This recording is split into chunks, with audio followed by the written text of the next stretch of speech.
कल चर्चा चल रही थी। एक वैश्य को एक संत महात्मा समझा रहे हैं।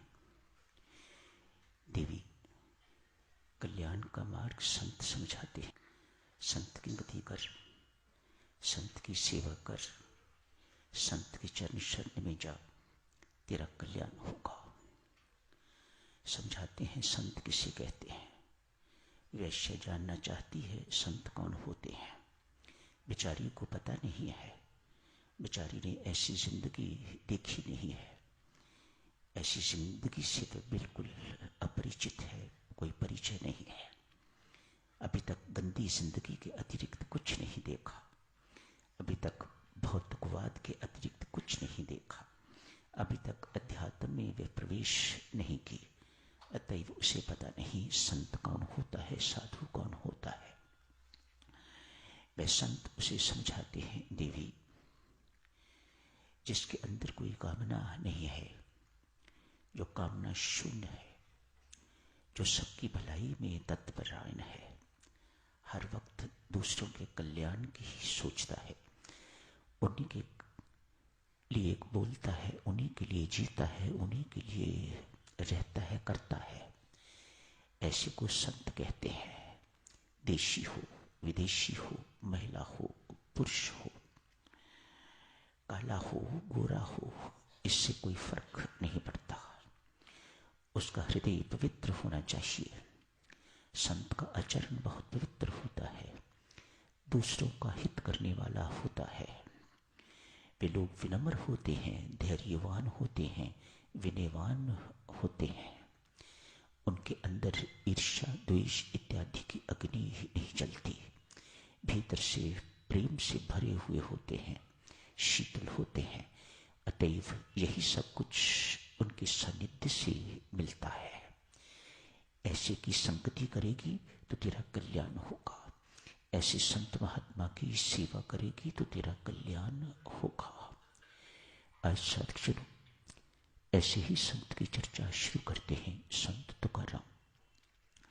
स्वामी जी महाराज ने कल इस संत का प्रसंग लिया था,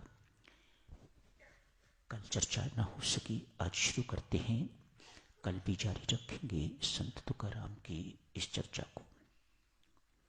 एक गरीब घराने में पैदा हुए हैं संत तुकाराम। पिता, कहीं साधुजनों लिखा है कि ब्राह्मण परिवार, कहीं लिखा है कि शूद्र परिवार। सो सच्चाई परमात्मा ही जाने। संत की जाति नहीं हुआ करती, इससे यही स्पष्ट होता है। उसे ब्राह्मण मानो तो भी ठीक है, उसे शूद्र जानो तो भी ठीक है, उसे कोई फर्क नहीं पड़ता। संत की जाति नहीं होती, साधु की जाति नहीं हुआ करती। वह तो साधु हुआ करता है, संत हुआ करता है, यही उसकी जाति है, यही उसकी पहचान है। पिता छोटे से जिम्मेदार थे, थोड़ी सी खेती थी, खेती करके तो निर्वाह करते।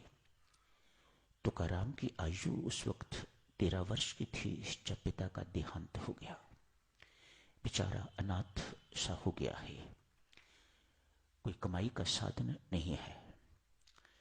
पिता की कमाई पर निर्भर था। वैसे भी 13 साल की आयु होती है, वह सहारा भी छूट गया।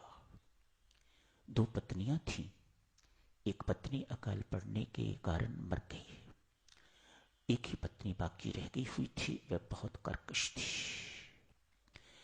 बहुत जिंदगी भर तुकाराम को उसने बहुत परेशान किया।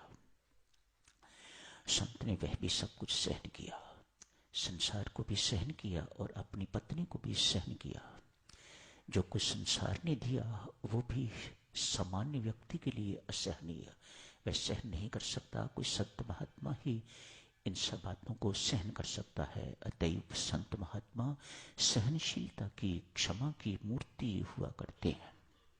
बहुत सहनशीलता उनमें हुआ करती है और बहुत धैर्य होता है। और फिर जितने सहनशील उतने ही क्षमावान भी होते हैं, दिल में कुछ रखते नहीं है, बोझ अपने दिल पर नहीं उठा के रखते, तत्काल हल्का कर देते हैं क्षमा करके। ऐसे ही संत तुकाराम। पिता के सिर पर ऋण भी था, उसे चुकाना बहुत कठिन तुकाराम के लिए। दिवालिया निकल गया। स्वयं तो मंदिर में रहते दिन भर पति पत्नी कहीं छोटी सी कुटिया कपड़ा कहिएगा, वही पत्नी और एक बच्चा पुत्र रहता। सुबह ही चले जाते मंदिर में और रात को लौटते। बच्चों का कोई ध्यान नहीं, पत्नी का कोई ध्यान नहीं, परमात्मा की भक्ति में, विट्ठल भगवान की भक्ति में मस्त रहते। रामकृष्ण हरि इनका मंत्र था, इस मंत्र का जप करते और विट्ठल भगवान इनके इष्ट देव थे, उनकी उपासना करते, उनकी भक्ति में लीन रहते। पत्नी और पुत्र का कोई ध्यान नहीं, उनको खाने को मिला है कि नहीं मिला, इन्हें किसी प्रकार की कोई चिंता, किसी प्रकार की कोई परवाह नहीं थी। मंदिर में पड़े रहते, भिक्षा कोई दे जाता तो खा लेते, नहीं तो कई दिन भूखे ही रहते। लेकिन भक्ति का आनंद अपार लूटते, हर वक्त निमग्न रहते भक्ति में। पत्नी कभी कभी आके मंदिर में पति को कोस जाती। यदि यही सब कुछ करना था तो विवाह किस लिए किया था? यदि यही बैठे रहना था, यदि मेरा ध्यान नहीं रख सकते थे, अपने बच्चे का ध्यान नहीं रख सकते, तो फिर बच्चा पैदा क्यों किया? मेरे साथ विवाह क्यों किया? आगे कोस जाती, गाली इत्यादि निकल जाती। कभी कभी विट्ठल भगवान को भी गाली निकाल देती। क्या तुझे मेरा पति ही, मेरा घर उजाड़ के रख दिया विट्ठल तूने? क्या तुझे मेरा पति ही मिला था कि तू इनके अंदर शरीर में जाके इनके हृदय में निवास कर रहा है? आके ओपन गाली विट्ठल भगवान को भी फिर निकाल जाती। कभी कभी तुकाराम अपने घर भी चक्कर लगाते। आज गए, जाते ही पत्नी बरस पड़ी, क्या खाएं तुम्हें? तुझे मेरा ख्याल नहीं तो कम से कम अपने पुत्र का तो ख्याल कर, देख भूखा है। बहुत बरसी, बेचारा घर में प्रवेश नहीं किया, पड़ोस में गया। पड़ोस में जाके तो इसके घर से 2-4 गन्ने, 5 गन्ने ले आया। चूस के तो गुजारा कर लेंगे। रास्ते में कोई 2-3 मिले, उनको बांट दिए। एक गन्ना लेके तो घर पहुंचे। पत्नी देख के एक गन्ने को और पति को आग बबूला हो गई है, बड़ी क्रुद्ध हो गई है। उसके हाथ से गन्ना छीन के तो इसकी पीठ पर मारा, गन्ने के 2 टुकड़े हो गए। वह पत्नी इतनी कर्कश थी देवियों संत की, कभी कभी हाथ उठा देती थी। जैसे आज गन्ना मारा, पीठ पर 2 टुकड़े हो गए, सोचो कितनी जोर से मारा होगा। संत मुस्कुरा रहे हैं, लो मैं तो चाहता ही था, एक गन्ना है, आधा आधा खा लेंगे, परमेश्वर ने कृपा करके इसे 2 में तोड़ के रख दिया, ले आधा तू खा, आधा मैं खाता हूं, चूसता हूं। संत की ऐसी बात सुन के तो आंखों में आंसू आ गए। मानो महसूस हुआ कि मेरा पति कितना आगे है। मुझे पता है कि क्रोध की अग्नि व्यक्ति को जला के रख कर देती है, ईर्ष्या की अग्नि व्यक्ति को जला के तो रख कर देती है, लेकिन मैं क्या करूं, मेरे वश की बात नहीं है। मेरा पति कहीं आगे है, इसको कुछ भी क्रुद्ध नहीं करता। किसी भी प्रकार की परिस्थिति होती है तो ये इसको सहन करता है और कल्याणकारी मार्ग जो है उस पर चलता है।